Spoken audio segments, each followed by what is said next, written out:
sabe todo, y luego nuestro curso, después del receso el viernes pasado, y vamos a empezar cantando un salmo, el Salmo 22, ¿sí? En el nombre del Padre y del Espíritu Santo.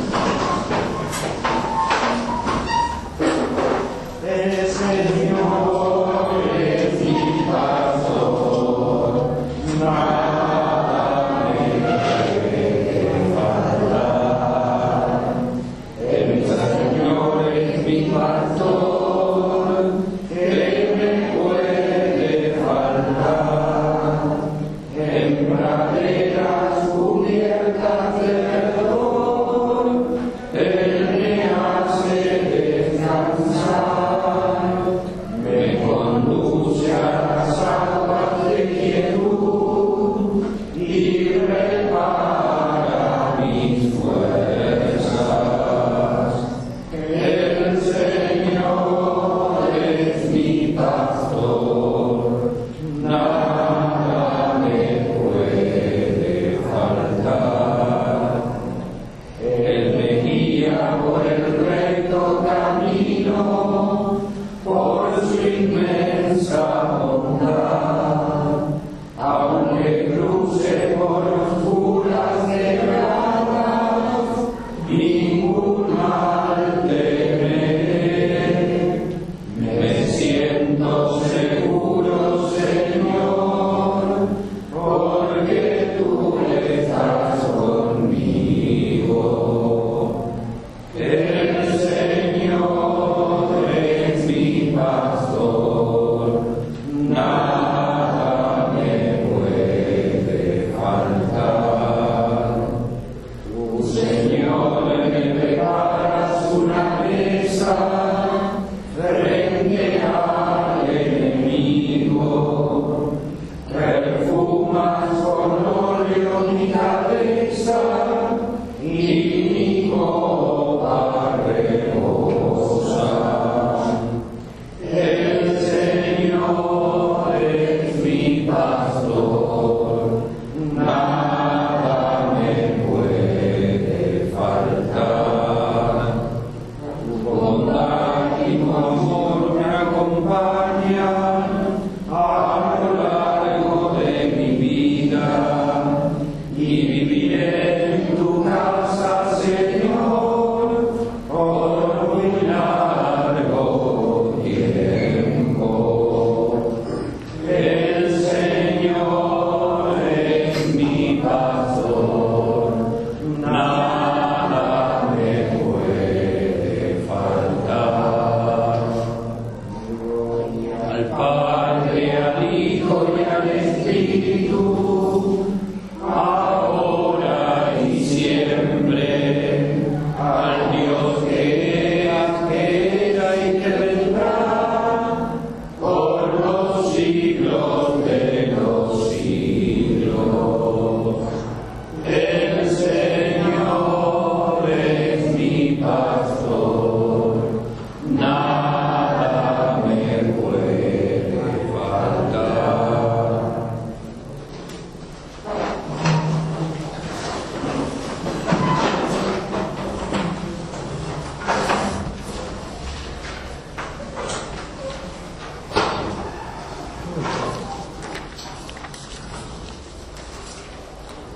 En la primera clase hicimos la presentación general de la problemática del curso, es decir, la existencia de una doctrina política cristiana y sus fuentes. Hoy pasamos al primer tema que está ligado al primer principio fundamental de la doctrina política cristiana, que es el del origen, fundamento divino de la autoridad política.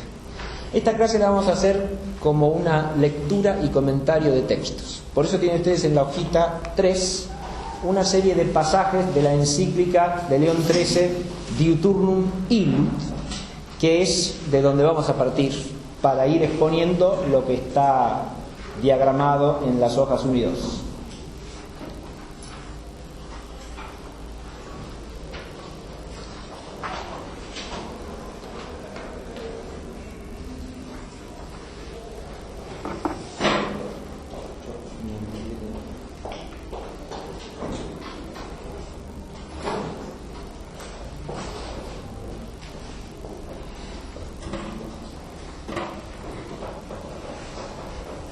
El primer texto dice así: en lo atinente al imperio político, la Iglesia enseña rectamente que el mismo viene de Dios, pues así lo encuentra abiertamente atestiguado por las Sagradas Escrituras y por los documentos de la antigüedad cristiana.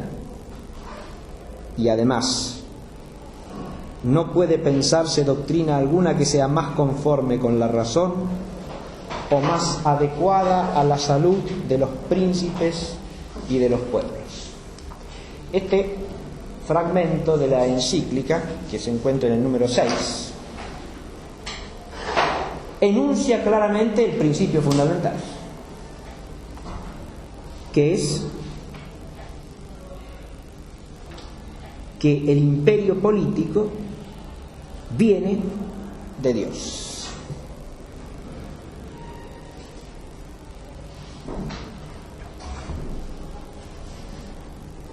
Lo primero que nos puede llamar la atención es la terminología. El imperio político. Yo he traducido literalmente en latín. Imperium político.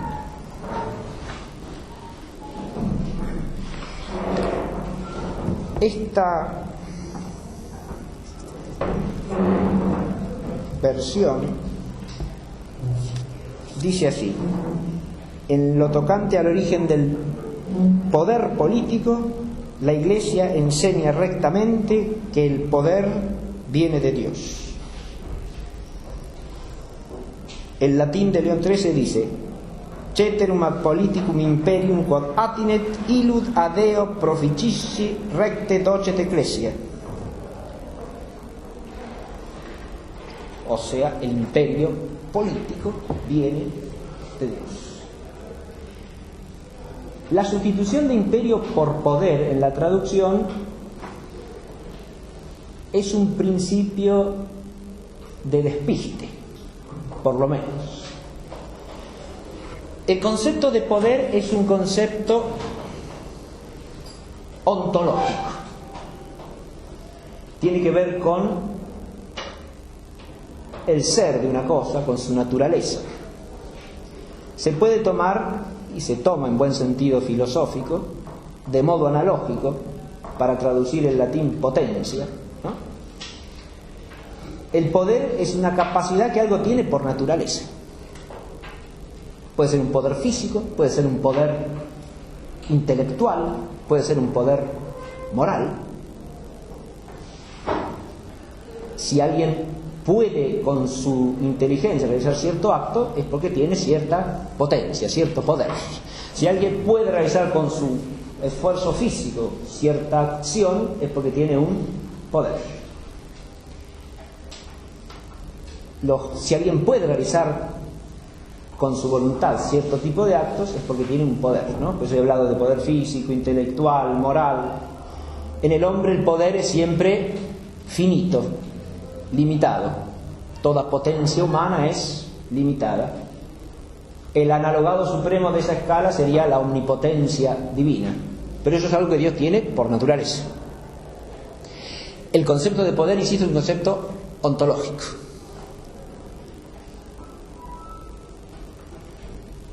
En cambio, el concepto de imperium que usa León XIII, como el concepto de potestad que usa reiteradas veces también en la encíclica, son conceptos de orden moral, no de orden físico, ontológico. No tienen que ver con el ser de una cosa, tienen que ver con si existe o no una capacidad de orden moral o de orden jurídico para realizar cierta cosa, es decir, un derecho a. Si se habla de imperio o se habla de potestad, no se habla meramente de un hecho de la naturaleza.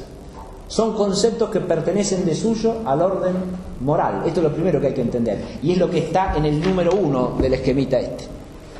Puse el número 1 en correlación con esto porque es un andamiaje conceptual previo, sin el cual no se puede ni siquiera leer la encíclica provechosamente. Puse así yo sociedad y autoridad. Gobierno, autoridad y potestad. La sociedad familiar, sociedad civil, autoridad política, potestad e imperio.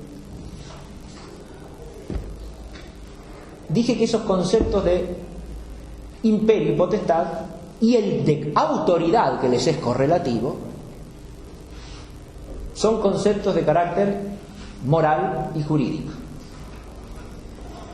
Podemos definir brevemente cada uno o caracterizarlos mínimamente.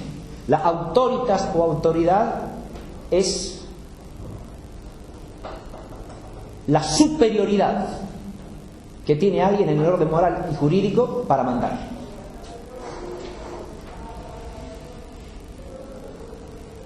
Al tener esa superioridad se tiene un derecho a mandar. La potestad es el conjunto de capacidades morales o jurídicas que se tienen en virtud de esa autoridad. Si alguien tiene la autoridad de padre, tiene el conjunto de potestades que hacen al ser padre, ¿no?, en el orden de la sociedad familiar. La patria potestas, ¿no? Esas potestas es un conjunto de derechos, de capacidades jurídico-morales de obrar. No se trata de un hecho, se trata de algo que pertenece al orden de lo debido, de lo que debe ser, a un orden de derechos y obligaciones correlativas. Es una capacidad moral. Tanto la autoritas como la potestas. El imperium le agrega eso, en el concepto romano, por lo menos clásico, le agrega eso, la eficacia para hacer que los mandados se cumplan, donde entra el poder como un componente. Pero el imperio es, por lo tanto, la autoridad y el conjunto de las potestades del que gobierna, tomados en su totalidad y como capacidad soberana, que llegado el caso tiene que hacer que, aún por la fuerza, lo mandado con derecho se cumpla. El imperio es como si dijésemos la autoridad soberana. De hecho, imperio tenían en Roma solamente los magistrados supremos. Estaban investidos de imperio, de una capacidad para hacer cumplir, aún por la fuerza, lo que la autoridad legítimamente mandaba. Insisto que son nociones de orden moral. Y por eso no es correcto traducirlas por poder. No estamos hablando del origen del poder, estamos hablando del origen de algo que pertenece al orden moral y al orden jurídico, que es la autoridad, que es el imperio, que es la potestad. Esos tres términos, según el contexto, se pueden usar prácticamente como equivalentes, aunque tienen matices precisivos, no significan exactamente lo mismo.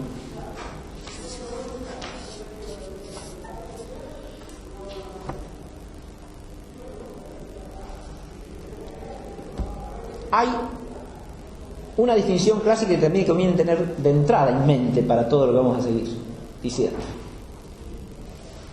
Una cosa es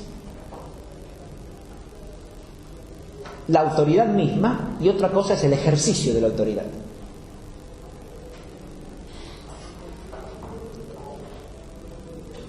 El concepto de autoridad es el fundamental, porque tanto la potestad como el imperio van ligados a la autoridad civil suprema.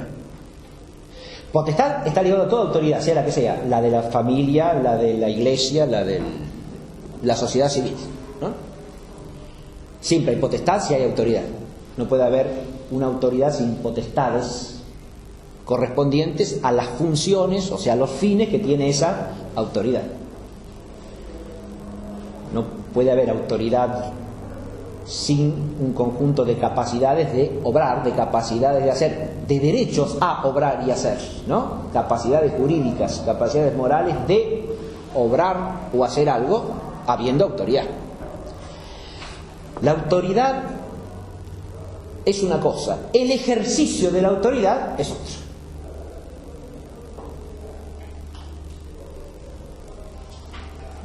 Una cosa es la autoridad misma, que se detenta o no, de la que se está investido o no.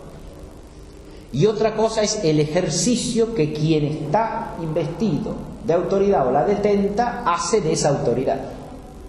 Cuando hablamos del origen y del fundamento de la autoridad, no estamos hablando del ejercicio de la autoridad, sino de la autoridad misma. Si no, ya de entrada nos confundimos.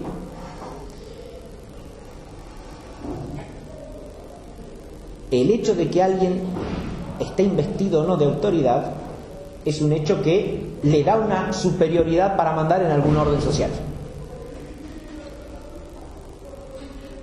El ejercicio que haga de eso podrá ser mejor o peor, conforme a los fines de la autoridad o disconforme con ellos, atenido a los límites que esa autoridad tiene esencialmente, o sobrepasando esos límites. Pero esa ya es una cuestión del ejercicio de la autoridad. El ejercicio de la autoridad tiene que ver directamente con cierto poder. Ahora sí, con un poder que es de orden intelectual y moral. ¿Por qué? Porque para ejercer bien la autoridad hace falta la virtud en el que tiene la autoridad. Para el ejercicio adecuado de la autoridad no basta el tenerla, porque no es lo mismo tener la autoridad que ejercerla. Para ejercerla hace falta un poder, pero un poder que es de orden racional, espiritual, tiene que ver con la inteligencia, tiene que ver con la voluntad, tiene que ver con virtudes, ¿no?, que son las propias del que tiene autoridad, y en el caso de la autoridad civil, política, del gobernante.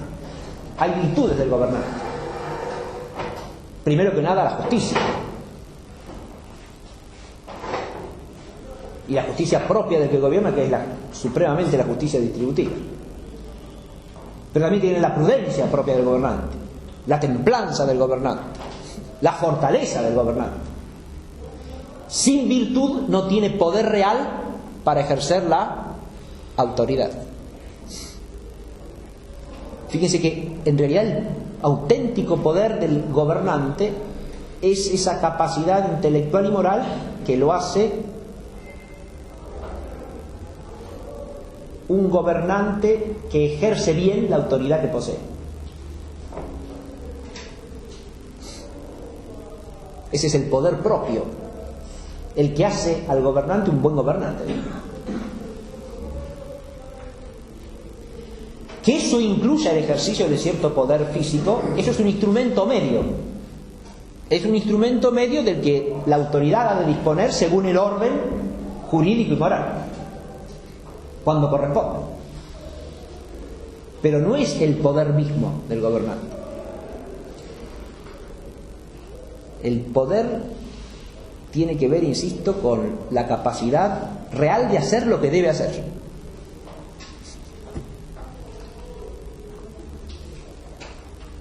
Eso implica ciertas condiciones en la vida de la sociedad y en el ejercicio de la autoridad, por supuesto. Pero el poder que directamente reside en él es este poder que obtiene por medio de ¿qué? De la virtud que lo hace capaz de gobernar adecuadamente. Todas estas cosas que acabo de decir tienen que ver con algo que acá dice muy bien León III en el parrafito que leímos de entrada.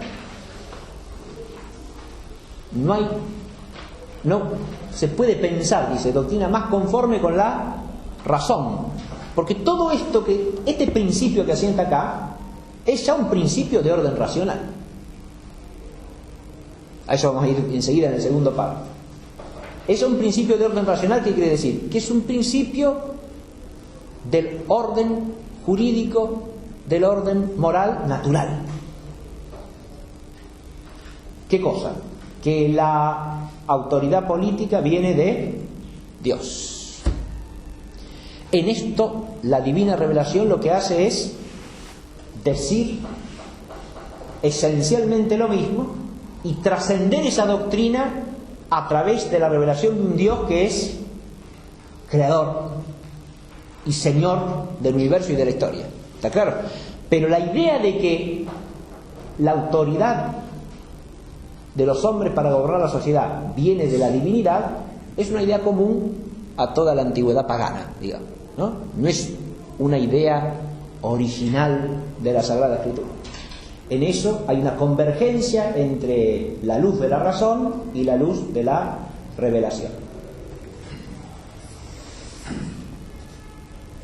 Por eso la doctrina que niega eso es tanto contraria a la fe como a la razón. Claro, la doctrina que niega eso dice que la autoridad política no viene de Dios. Dice, por ejemplo, que la autoridad política viene del pueblo o viene de la superioridad que tiene cierto ser humano como líder natural, etc. Es decir, viene siempre de la esfera humana. Ahora, con decir esto, todos nosotros empezamos por sentirnos perplejos porque es algo a lo que estamos acostumbrados, ¿no? Estamos acostumbrados no solo a oírlo, sino a pensar eso. En ese sentido, estamos en un habla adecuada. Adecuada porque tenemos que hacernos como niños que empiezan a aprender a leer y escribir en esta materia.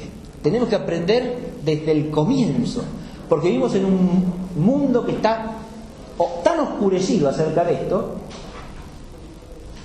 que piensa exactamente al revés.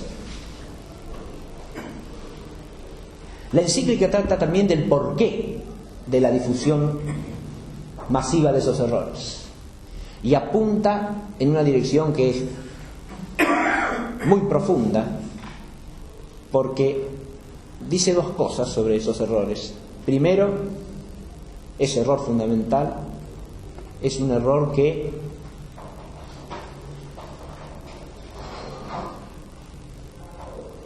halaga la vanidad y la soberbia del hombre. Y ese es un gancho poderoso para cualquier error. Y segundo, dice que permite fácilmente hacer pasar por verdades errores y por derechos licencias que complacen al desorden de la concupiscencia humana. Es decir, por un lado halagan a la soberbia, por el otro halagan a las pasiones. Esa sería la doble idea que presenta León III en la encíclica.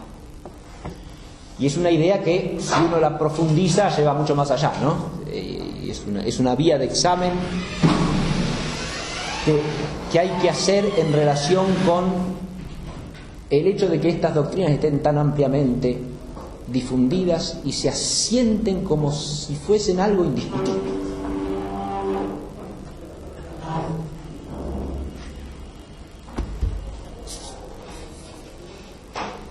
Vamos al segundo texto, que es largo.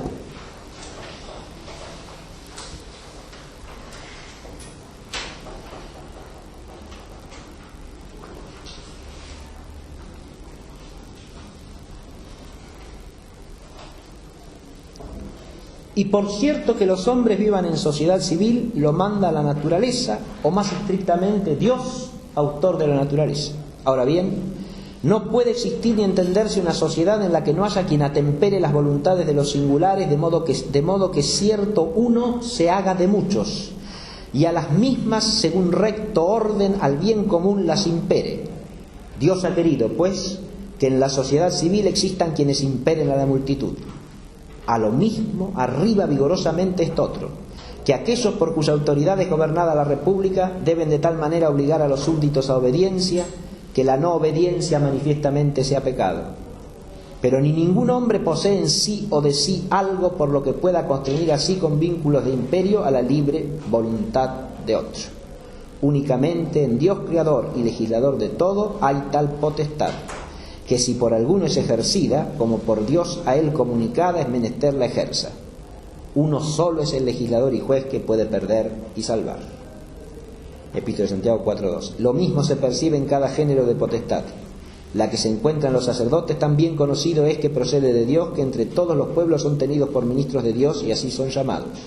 De modo similar, la potestad de los padres de familia tiene sellada cierta efigie y forma de autoridad que existe en Dios, de quien recibe nombre toda paternidad en cielos y tierra. Efesios 3:15. De este modo, los diversos géneros de potestad tienen entre sí admirables similitudes, pues lo que cada uno posee de imperio y autoridad trae su origen del único y el mismo Creador y Señor del mundo, que es Dios. Acá, en este pasaje, pone León XIII dos argumentos de razón que sustentan esa verdad del origen divino de la autoridad política. El primero tiene que ver con el origen de la autoridad y el segundo tiene que ver con el fundamento de la autoridad. En el título he puesto las dos palabras, pero no como sinónimo. Son dos cosas distintas. Cuando hablamos del origen de la autoridad, estamos diciendo de dónde viene. Estamos hablando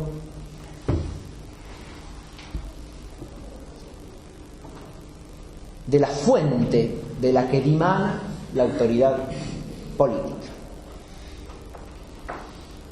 El primer argumento tiene que ver con eso. Es un argumento clásico, aparecen muchos teólogos escolásticos y tiene precedente ya en los padres de la Iglesia, que no lo ponen tan articuladamente el argumento, pero ponen el fundamento del argumento, a saber que Dios, como creador de la naturaleza social del hombre, es el autor de la necesidad de la autoridad política, y por lo tanto la autoridad política no puede venir sino de él. Viene por él en cuanto viene de él la naturaleza racional del hombre, y la autoridad política es inseparable de esa naturaleza racional. Ahí estamos hablando del origen. ¿Por qué tiene que haber autoridad política? ¿Es necesaria la autoridad política? Sí, es necesaria. Es necesaria para el hombre la autoridad política porque el hombre es un ser racional y social. Las dos cosas inseparablemente. Tiene que haber sociedad civil entre los hombres. Tiene que haber sociedad civil porque la sociedad primera, que es la sociedad familiar, no es suficiente para alcanzar todos los fines del hombre. Entonces, por naturaleza, las sociedades familiares se agrupan en sociedades más amplias. Eso es lo que llamamos la sociedad civil, en definitiva, cuando la sociedad es suficientemente completa. Pero esa sociedad no puede alcanzar su fin como sociedad si no hay autoridad política. ¿Por qué no? Porque cada miembro de la sociedad tiene una voluntad racional propia, y para que todas esas voluntades tiendan al mismo y único fin de una única sociedad, hace falta, es necesario por naturaleza, que el conjunto de las voluntades sea regido, ordenado con imperio, imperado, ahí viene lo del imperio, por alguien con autoridad, para que, como dice el texto, de los muchos se haga algo de alguna manera uno, con una cierta unidad, que no es una unidad sustancial, obviamente, es la unidad del todo social, es la unidad social, pero esa unidad requiere de un gobernante para que los actos reales y concretos de todos tiendan al mismo y único fin. Fíjense que eso lo pide la naturaleza racional misma, porque gobernar es eso, ordenar cada una de las partes del todo social al fin que es el bien común. Ese es el bien común, es el tema de nuestra próxima clase, pero es el fin de la autoridad política y es el fin de la vida social a la vez. Ahora, ese fin no se puede alcanzar humanamente si no hay una autoridad rectora. Esa autoridad, por lo tanto, viene de Dios como creador de la naturaleza humana.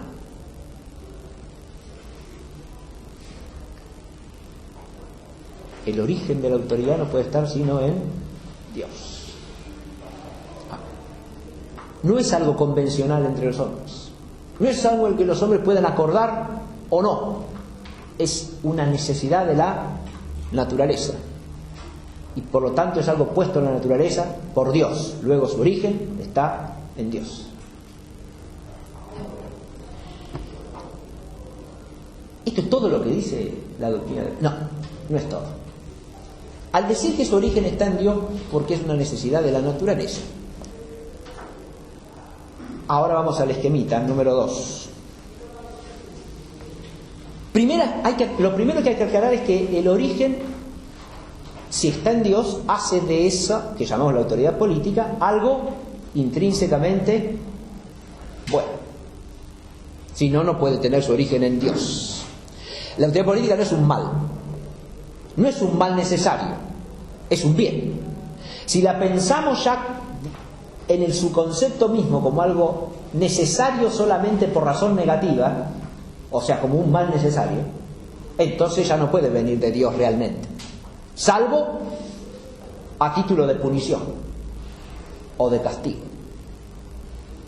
Esa es una sentencia que circula en algunos teólogos escolásticos, la idea de que la autoridad política es una especie de castigo de Dios para el hombre por el pecado. También tendría su origen en Dios, pero como punición, como castigo. Por lo tanto, como algo que en sí mismo no es un bien, ¿no? Sino que se transforma en un bien en cuanto se lo acepta como una justa penitencia, ¿no?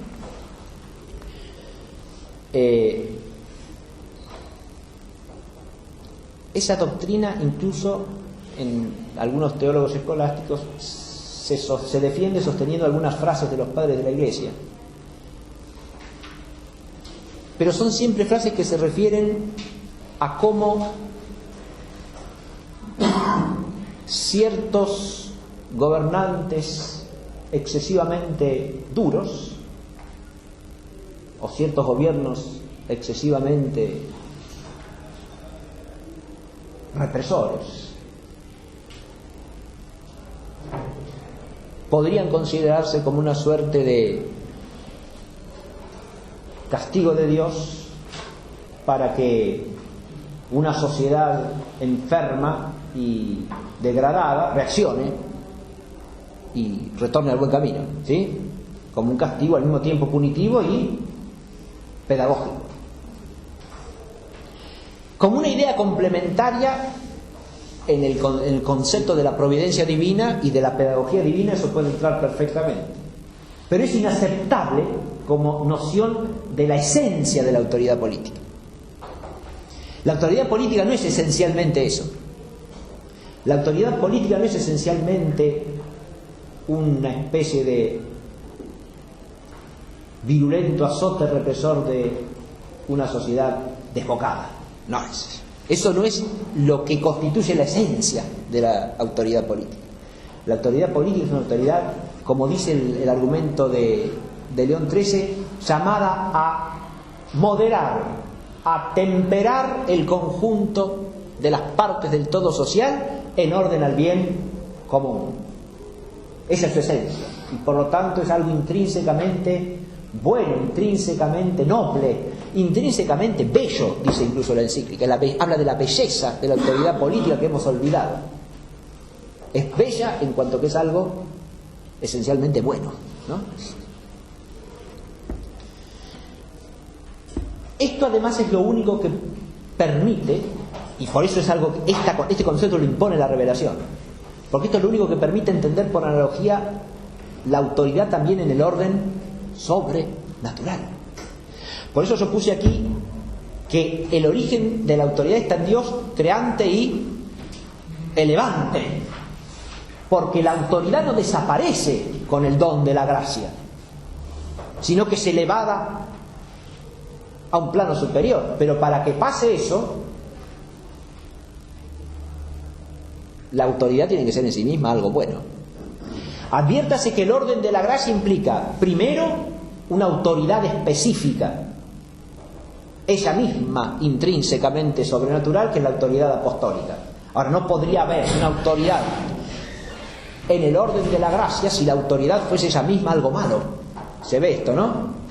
De hecho, en el trasfondo de la negación protestante de la autoridad apostólica, también circula la doctrina nominalista del concepto autoritario de la política, que implica esa función negativa del carácter esencialmente represor de la autoridad política. Si la política es eso, el orden de la gracia no puede traer autoridad. ¿Se entiende esto que acabo de decir, no? La autoridad apostólica es un bien. ¿Cómo no va a ser un bien? Claro. Pero para eso la autoridad misma tiene que ser un bien. Es un don, es un regalo de Dios, esa autoridad. La autoridad política también. Es un regalo que viene con el don de la naturaleza racional del hombre.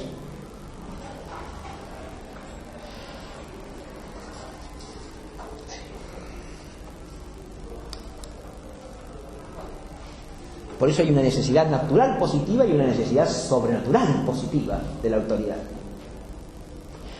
Ahora, el orden sobrenatural también, así como establece una autoridad intrínseca y propiamente sobrenatural, eleva, sobrenaturaliza la autoridad del orden natural.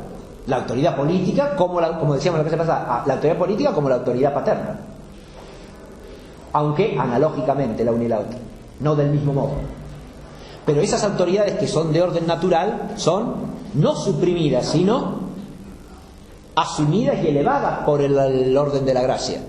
Y al ser asumidas y elevadas es porque son algo bueno. No se puede asumir en el reino lo que es intrínsecamente malo, porque eso es lo que se opone al reino.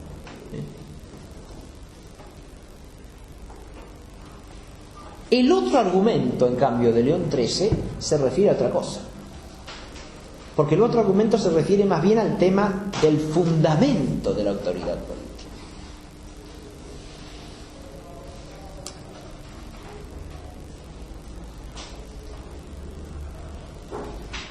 Fíjense que el problema del origen es en realidad un problema que podríamos llamar de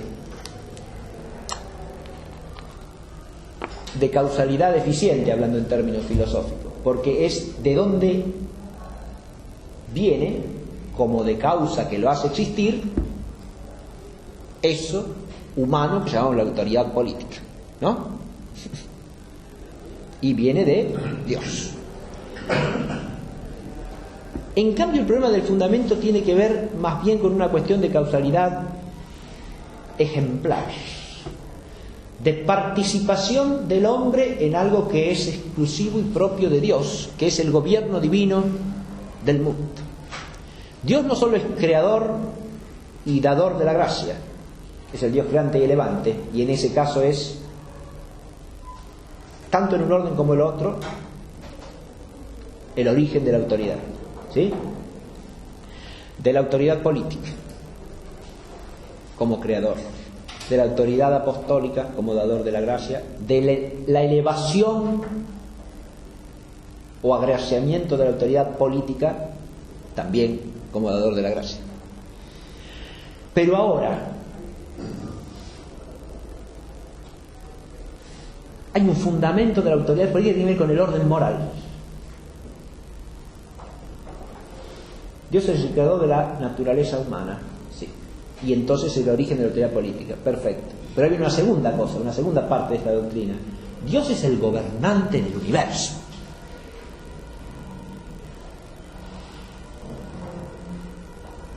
Es el que gobierna la creación entera. No se trata acá de un desideratum, de algo que uno se plantee como... Esto es un dato de la revelación clarísimo. De entrada, en el texto 1 que leímos, León XIII dice que esa es la doctrina de origen divino, la autoridad política, es una doctrina que se encuentra abiertamente atestiguada en la Sagrada Escritura y en los documentos de la antigua tradición cristiana. O sea que es algo explícitamente revelado, que nos consta por la Escritura y por la tradición. Luego es algo de fe. Luego es algo de fe, no de fe dogmáticamente definida, porque no hay una definición dogmática sobre ese punto, pero es de fe. Lo que dice León XIII acá es que consta expresamente en la Sagrada Escritura, y algo que está explícito en la Sagrada Escritura es de fe. Y si además ha sido enseñado constantemente desde los padres en adelante por toda la tradición de la Iglesia, es de fe católica, aunque no sea de fe dogmática expresamente definida.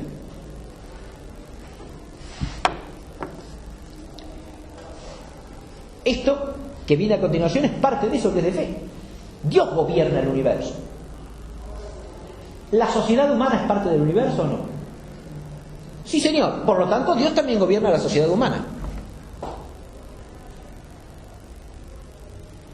Pero acá viene la dignidad propia del ser racional.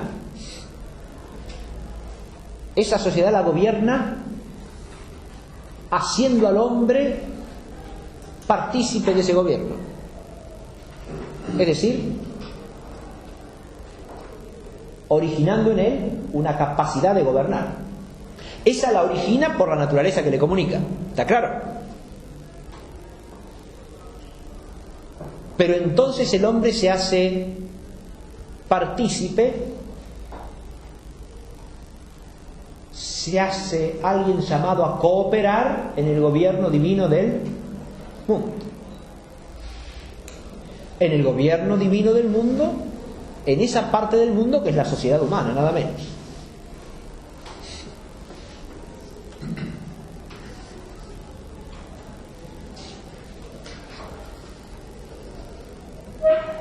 Esa comunicación de autoridad de Dios al hombre, esa capacidad que le comunica de gobernar, que está en su naturaleza, es una capacidad que implica que el hombre se hace partícipe con cierta autoridad humana de la soberanía de Dios sobre el universo. Pero la autoridad que está en el hombre no es la misma autoridad de Dios, sino que es una autoridad dependiente, derivada, participada. Es una autoridad que se dice autoridad por analogía en relación con aquella otra. Por lo tanto, no podemos ni pensarla un instante existiendo por sí sola. Es una autoridad relativa a la soberanía gobernadora de Dios. Relativa esencialmente, porque existe solo por relación a ella, por participación de ella.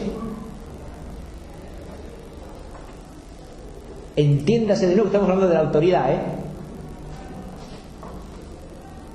no sin más del ejercicio de la autoridad. Por eso el ejercicio podrá ser legítimo o ilegítimo en relación con la autoridad que se detenta, según se corresponda o no al fin y a la naturaleza de la autoridad.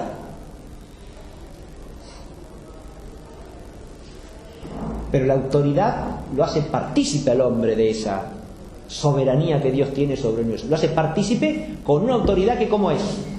Insisto en esto: dependiente, finita, derivada, subalterna, con todas las consecuencias que derivan de allí.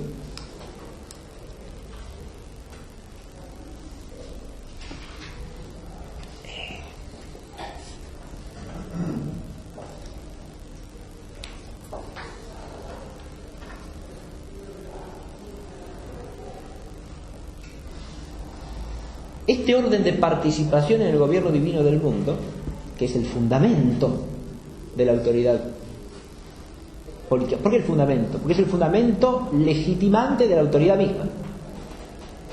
¿Se entiende lo que digo? Una cosa es su origen, de una causa eficiente que la hace existir. Otra cosa es el fundamento en cuanto que la hace moral y jurídicamente legítima. Y eso se da por participación en el orden de lo justo. En última instancia, por participación en lo que se llama teológicamente la ley eterna.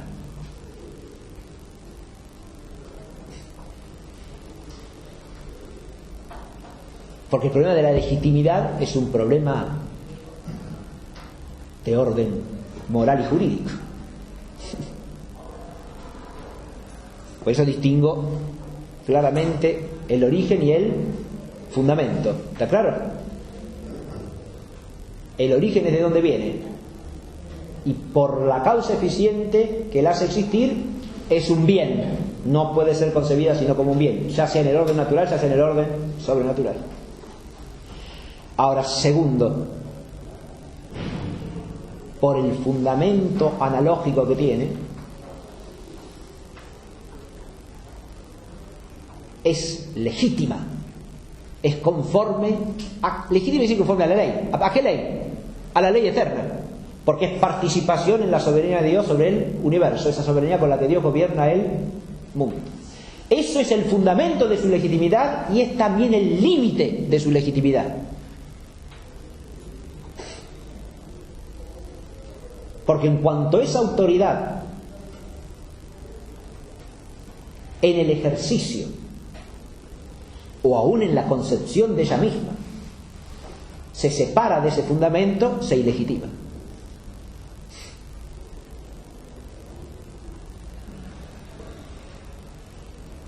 Es el fundamento e, insisto, al mismo tiempo el límite.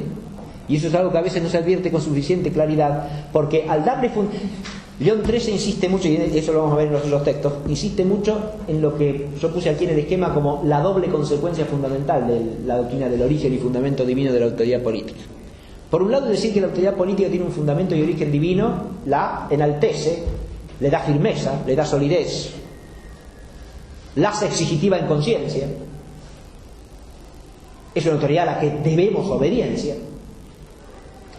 Pero precisamente porque es una autoridad participada, finita, limitada, falible en su ejercicio por estar participada en el hombre, no es una autoridad absoluta, es una autoridad relativa. Y por lo tanto, no siempre se ejerce legítimamente, no siempre se ejerce en orden al fin para el cual existe. Y cuando esa ilegitimidad de ejercicio llega al extremo de violar la ley o la voluntad de Dios, entonces hay que obedecer antes a Dios que a los hombres.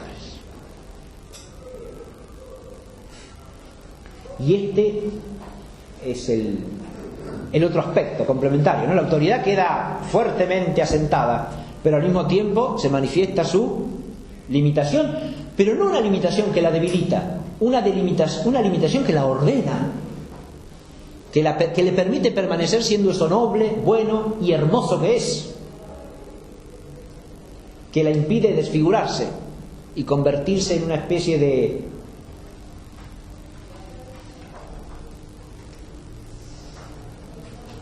deformación enfermiza de la soberbia del hombre que quiere hacerse a sí mismo fuente de toda autoridad, de toda soberanía, de toda potestad, usurpando el lugar de Dios.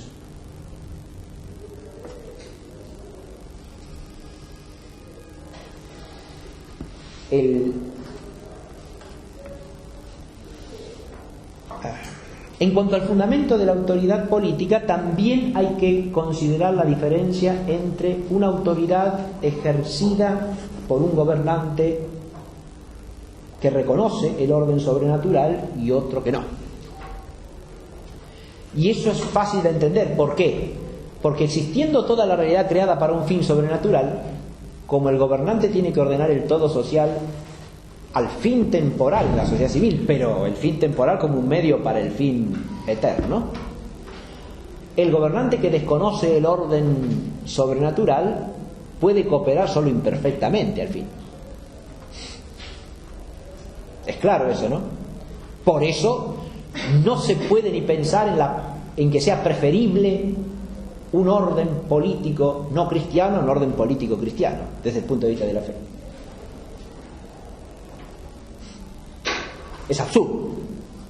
Si partimos del fundamento de la autoridad política en Dios, tanto en el orden natural como en el orden sobrenatural. Pero en el gobernante que no reconoce el orden sobrenatural, porque no tiene la fe, hay que distinguir un gobernante no cristiano por mera carencia, como eran los antiguos gobernantes paganos. No eran cristianos, pero no podían serlo, digamos. De un gobernante anticristiano, es decir, de un gobernante que parte de una doctrina que es rechazo explícito de la verdad de la fe. Son dos situaciones claramente distintas. Los dos, de alguna manera, le van a poner obstáculos a la voluntad de Dios, porque no la conocen, ¿no? Pero de distinta manera,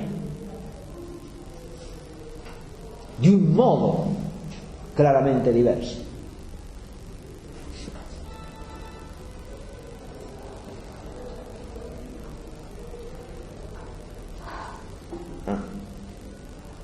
Ahora vamos al párrafo que sigue. Es importante advertir en este lugar que los que han de estar al frente de las repúblicas pueden en determinadas circunstancias ser elegidos por voluntad y juicio de la multitud sin que ello repugne ni se oponga a la doctrina católica. Por tal elección ciertamente se designa al gobernante, mas no se le confieren los derechos del principado. Ni es dado el imperio como un mandato, sino que es establecido por quién ha de ser ejercido. Ni se trata aquí de los diversos modos de las repúblicas. Nada hay que impida que la Iglesia apruebe el principado de uno o de muchos, siempre que sea justo y ordenado al bien común. Por lo cual, salva la justicia, no se prohíbe a cada pueblo el procurarse el modo de república que más aptamente convenga a su mentalidad propia y a las instituciones y modos de vida de sus mayores. Este parrafito me parece también fundamental para deslindar el alcance esencial de la doctrina sobre el origen divino de la autoridad política y su fundamento. Acá aclara León XIII que la encíclica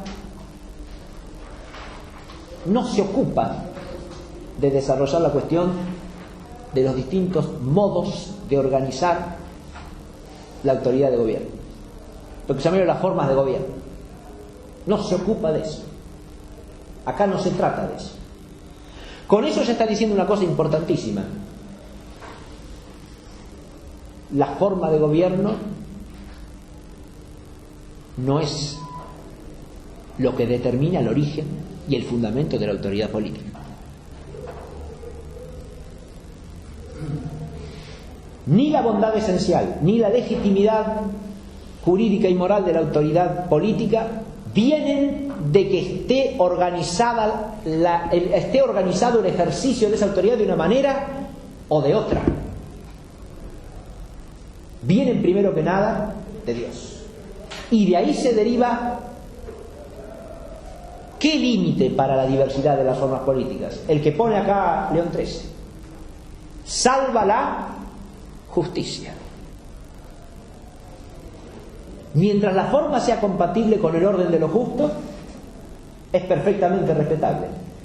Y León XIII dice acá algo que es de toda la tradición de la Iglesia. Lo decían ya los padres, lo dicen todos los escolásticos importantes. La forma de gobierno hay que respetársela a cada pueblo, de manera que la organice conforme a qué cosas. A su mentalidad propia y a las instituciones y modos de vida de sus mayores. Es decir, habla de la mentalidad, de la idiosincrasia de cada pueblo, en la medida en que esa mentalidad y idiosincrasia sea compatible con el orden de lo justo. Claro. Que no es un orden relativo desde la revelación bíblica, ni desde la sana razón natural tampoco. Y lo otro, las tradiciones de los mayores, ¿no? Los modos de vida traduce las mores de los... Es el mos mayor, un romano, lo que está mencionado acá, ¿no? Pero no solo de los romanos, sino de cada pueblo, dice acá León XIII, ¿no? Se refiere a las tradiciones que son inseparables de la idiosincrasia de cada pueblo. Hay tradiciones políticas, hay idiosincrasias políticas, y los modos de organizar el ejercicio de la autoridad política tienen que ser conformes a eso. Eso es lo que está diciendo. Y hay que respetar eso en la medida en que eso respete el orden de la justicia. Salva la justicia. En esto, fíjense, la posición de la doctrina de la Iglesia es incomparablemente más respetuosa que todas esas doctrinas que identifican la legitimidad de la autoridad política de una única y exclusiva forma de gobierno, la de este pueblo, que todos los demás tienen que aceptar. No voy a decir de qué estoy hablando, pero si usted dice que hay una única forma de gobierno que legitima el ejercicio de la autoridad política, después procurará imponérsela a todos, y el que no la adopta está fuera del orden político, ¿no? Y esa forma de organizar la autoridad a su vez está concebida, eso se empeora si esa forma de organizar la autoridad está concebida con independencia del origen divino de la autoridad política. Ahora volvamos acá.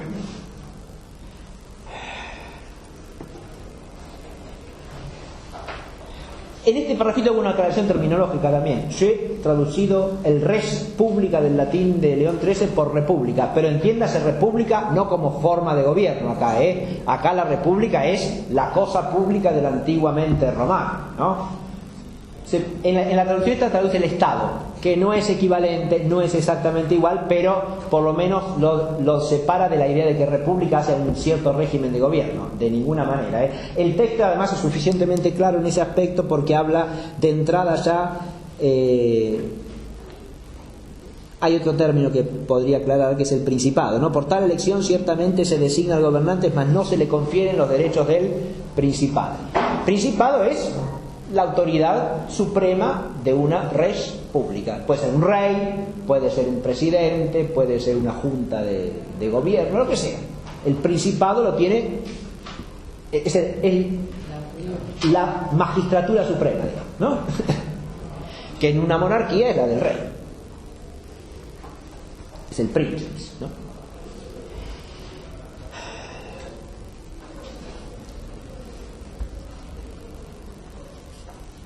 Acá la república es lo que el griego llamaría la politeia o la polis, es decir, la sociedad civil organizada políticamente, organizada con un gobierno.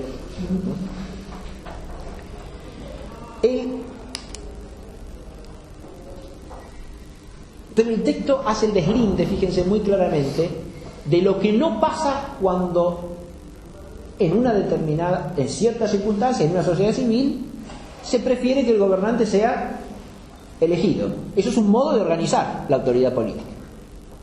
Otro es que haya gobernante en una monarquía por hereditariamente. Es otra manera de organizar el ejercicio de la autoridad política.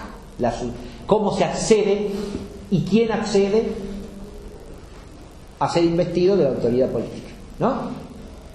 Pero lo que dice es muy claramente la encíclica y enérgicamente es que por ese acto de elección no se le comunica la autoridad. Lo que se hace es elegir a quién va a ejercer la autoridad. Pero la autoridad viene siempre de Dios, no de los que hacen la elección. Que la autoridad viniese de los que hacen la elección supondría que ellos la tienen. Y es lo que no es un absurdo eso. Aún a la luz de la razón es un absurdo. Porque el conjunto de los que eligen, sean todos, sean algunos, porque eso también puede variar, podría haber un colegio de electores, podría haber un cuerpo electoral acotado, pues, o una elección multitudinaria. O se podría hacer por sorteo, como hacían en la Atenas antigua con muchas magistraturas. ¿Sí? Pero el método que se use no implica la transferencia, ni el mandato, dice acá. No es que recibe un mandato para gobernar, porque tanto la transferencia como el mandato suponen que quien hace la elección tiene lo que no tiene, es decir, la autoridad.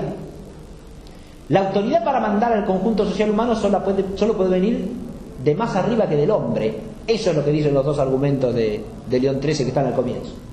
Tanto ontológicamente como moralmente hace falta una superioridad que descienda de Dios hacia el hombre. Ontológicamente, porque el único creador y soberano de los hombres y de las sociedades humanas es Dios. Y moralmente, porque el único gobernante que legitima y da fundamento moral al ejercicio y a la autoridad misma, al ejercicio de la autoridad, es Dios. No puede ser otro. El único que puede hacer obligatorio un mandato o un precepto dictado por la autoridad civil es Dios, si eso obliga bajo pecado, que es lo que dice el argumento, ¿no? ¿Qué precepto puede obligar al hombre bajo el riesgo de caer en pecado sino uno que venga de Dios? Ningún hombre tiene en sí mismo, dice el argumento, la capacidad de imponerle a otro ser humano un precepto que lo obligue bajo pecado. Imposible es eso. ¿Está claro? Pero sin eso no puede haber auténtica autoridad política. Hasta tal punto es así que los que erróneamente interpretan que lo que legitima la autoridad política es cierto modo de organizar su ejercicio, convierten en pecado a cualquier otro modo de organización del ejercicio de la autoridad política. En pecado grave y en crimen capital.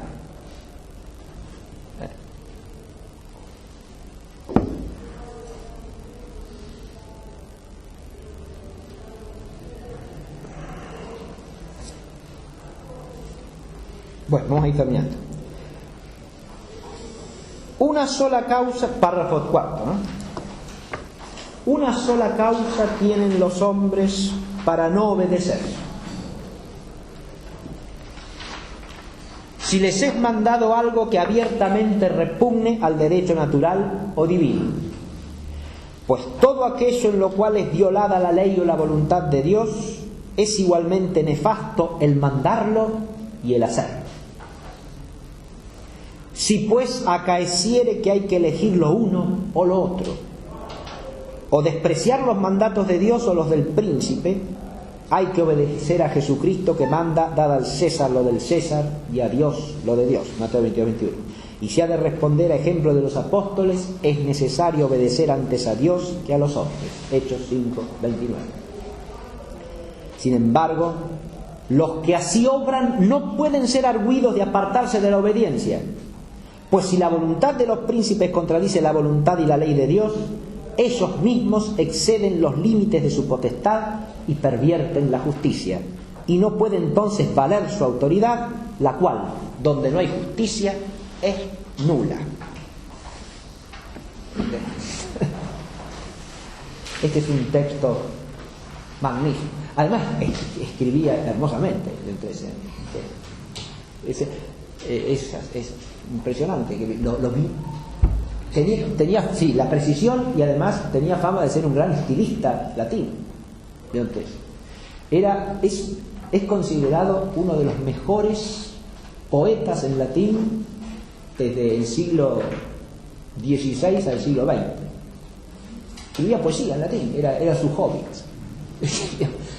Y unas poesías que, según los latinistas, son magníficas, en estilo clásico, imitando a los grandes autores de la latinidad clásica. Pero la prosa latina de León XIII es espléndida, tiene una claridad, una precisión. Además, la precisión terminológica es admirable, como debe ser la precisión de un documento que está transmitiendo una doctrina magisterial, ¿no? No se puede poner una cosa por otra, no se puede confundir los conceptos. El rigor terminológico tiene que ser máximo, y es así como es acá, ¿no? Por eso yo empecé con el problema de la terminología, que en la traducción, esta por lo menos no está del todo respetada. A veces eso, en cualquier documento del magisterio, lo mismo que en las traducciones de la Sagrada Escritura o de cualquier autor que uno quiera citar relevantemente y significativamente, hay que tener cuidado, ¿no? Porque las traducciones a veces distorsionan la noción de lo que se está transmitiendo. Esto también está inspirado por el Espíritu Santo. Y sí, Porque no lo puede errar. ¿qué cosa? Claro, el documento pontificio que está inspirado por el Espíritu Claro, sí, bueno, eso, a ver, sí, la doctrina. sí, tanto como inspirado no. Lo que sí tiene es un documento del magisterio ordinario y supremo de la Iglesia, ¿no? Y por lo tanto tiene la autoridad del ejercicio de la inerrancia, del ejercicio de enseñar de la autoridad apostólica, ¿no? Tampoco, a ver, no hay ni inspiración ni inerrancia como en la Biblia acá, ¿eh? Eso no, porque esto no es un texto divinamente inspirado, ¿no? Como los de los textos de los Santos Padres tampoco lo son. Ahora, que hay dones del Espíritu Santo que hacen que la inteligencia permanezca fiel a la recta doctrina, eso es otra cosa, ¿sí? Y existe, sí, en última instancia, la salvaguarda de que cuando se pretende enseñar haciendo uso de la autoridad apostólica, está el don de la infalibilidad pontificia. Pero esto acá no está puesto en juego de modo directo, porque acá no se define dogmáticamente. No es una bula de definición dogmática esto, ¿no? Eso tampoco se puede acudir acá a la infalibilidad pontificia, porque no es un documento del magisterio solemne, supremo, definidor. Es un documento que expone una doctrina tradicional, ¿no? Eso sí. Pero lo que yo quise decir es que es un documento de una precisión admirable, que lo hace con una maestría y una solidez que a mí me parecen magníficas, ¿no? Magníficas.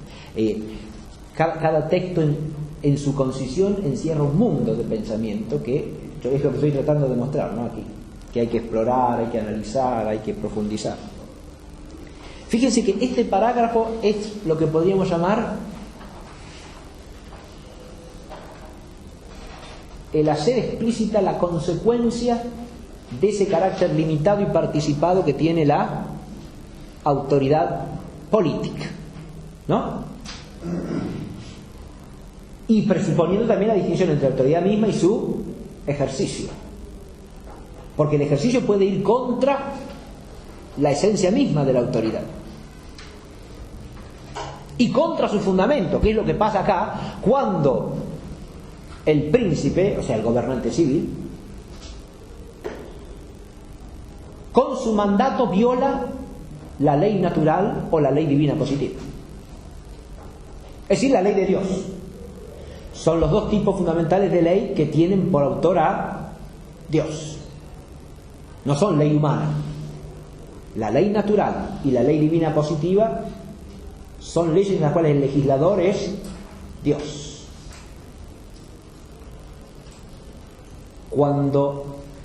Por eso fíjense, el legislador humano,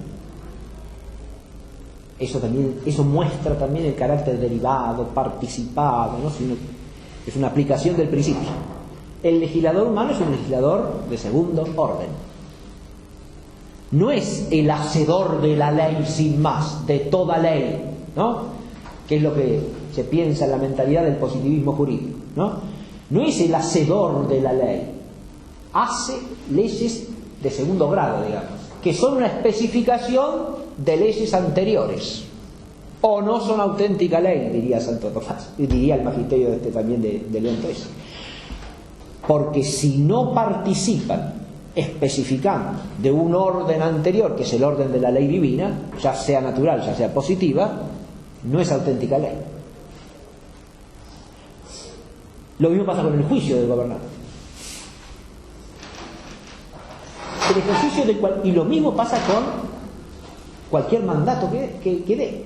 Entonces, ya sea que ejecute un mandato, ya sea que dicte un juicio, ya sea que haga una ley, el gobernante humano está en un orden participado y por lo tanto dependiente, secundario, derivado. Tiene que insertar su acción en un orden mayor. Y si no, pasa lo que dice acá León XIII. Si la voluntad de los príncipes contradice la voluntad y la ley de Dios, ellos mismos exceden los límites de su potestad y pervierten la justicia. Y no puede entonces valer su autoridad, la cual, donde no hay justicia, es nula.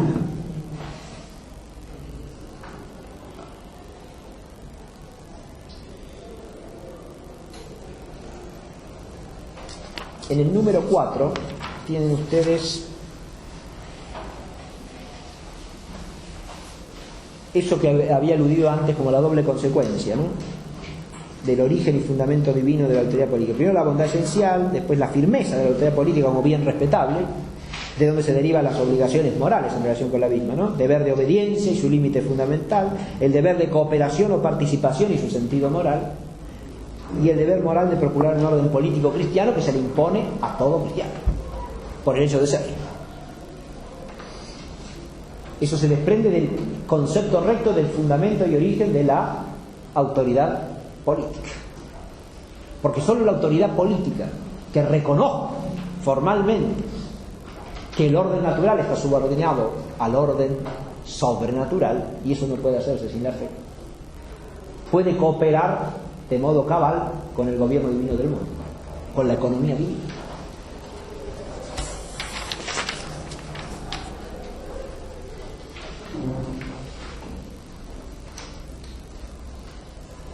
La doble consecuencia capital en cuanto a los atributos de la autoridad política participada de la bondad y belleza esenciales y de la sacralidad de la autoridad política. Este es otro concepto de toda la tradición cristiana. Cuando hablamos de sacralidad, ¿qué queremos decir? Si la autoridad política tiene en el hombre un origen divino, si es una participación en el gobierno divino del mundo, ¿es de suyo algo sagrado o no? ¿Cómo? Él hace la analogía con la paternidad, ¿no?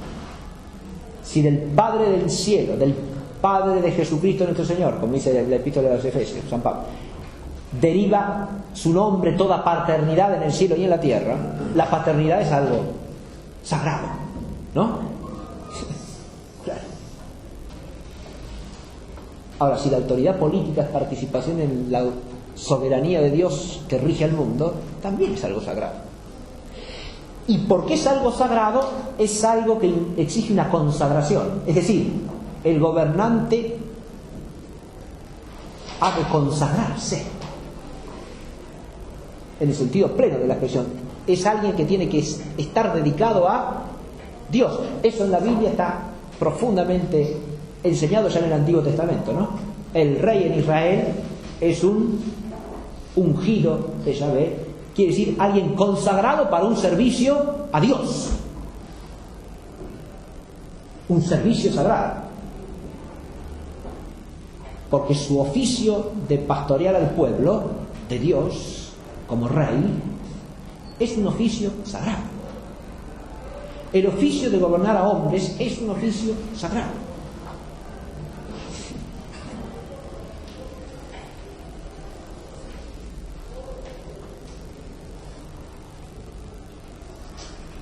Y de la relatividad esencial se deriva, primero, la subordinación a la autoridad de Dios, esencial, siempre, y operativa, que puede fallar, que es la distinción clásica entre la autoridad y el ejercicio de la autoridad. Subordinación relativa de la autoridad de orden político a la autoridad apostólica y necesaria cooperación con la misma. Ahí también hay otra consecuencia inexorable de esto, ¿no? Por eso en toda la clase he tratado de hablar de la autoridad política, de la autoridad eclesial y de la autoridad. Hay otras autoridades que también limitan la autoridad política. Es el caso de la autoridad apostólica. La limita y además hay una subordinación. Porque en cuanto al fin hay una que es superior a la otra. Y por lo tanto hay una subordinación relativa. Necesaria, ¿eh? Eso es de fe. Y también cooperación. Cooperación en cuanto que deben coexistir y cooperar al único y mismo fin. Pero como el único mismo fin es el fin sobrenatural, hay una superioridad de la autoridad sobrenaturalmente instituida para el fin sobrenatural respecto de la autoridad que existe por naturaleza para el fin temporal. Porque los fines no son del mismo orden, no son iguales jerárquicamente.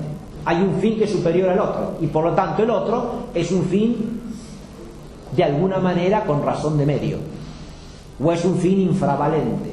Se podría discutir si va precisamente una cosa a la otra, pero es un fin que es inferior al otro, subordinado.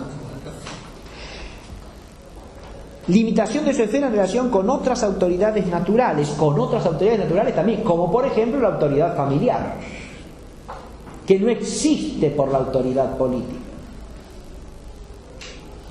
no deriva de la autoridad política, es anterior por naturaleza a la autoridad política y le pone límite a la autoridad política. Es otra autoridad también de orden natural, pero que ha sido, por el don de la gracia, elevada al orden sobrenatural, nada menos que mediante un sacramento. De modo tal que es una autoridad que tiene una dignidad propia que no le viene de la autoridad política. Más aún, una de las vías más eficaces para la destrucción de la recta noción de la autoridad política, de la posibilidad de un recto ejercicio de la autoridad política, es esta ilusión en la que vivimos inmersos de que la autoridad política puede decidir a su antojo qué cosa sea la familia y qué cosa sea la autoridad familiar.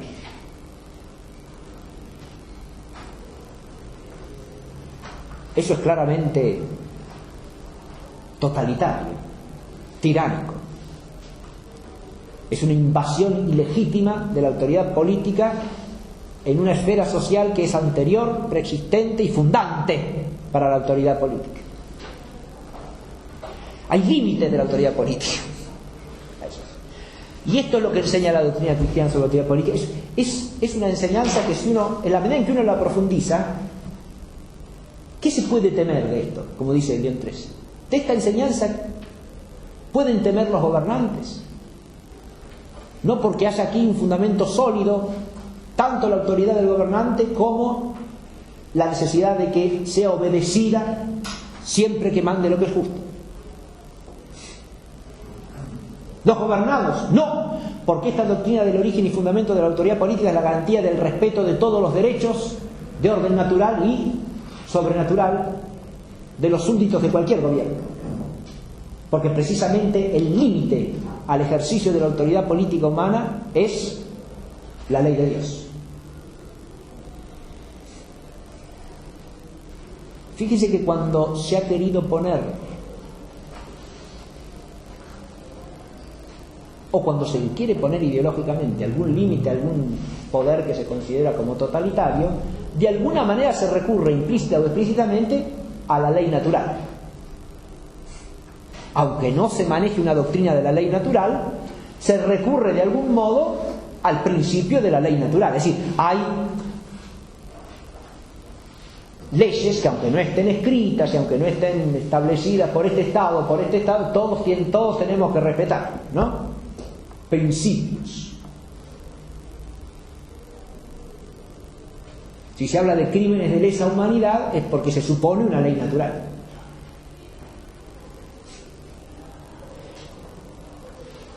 Si se pueden hacerlo, si no se la dice, y no se dice cuál es el único fundamento posible. Si se hacen los juicios de Nuremberg es porque se supone una ley natural, aunque no se la reconozca y aunque no se la aplique y aunque no se la mencione.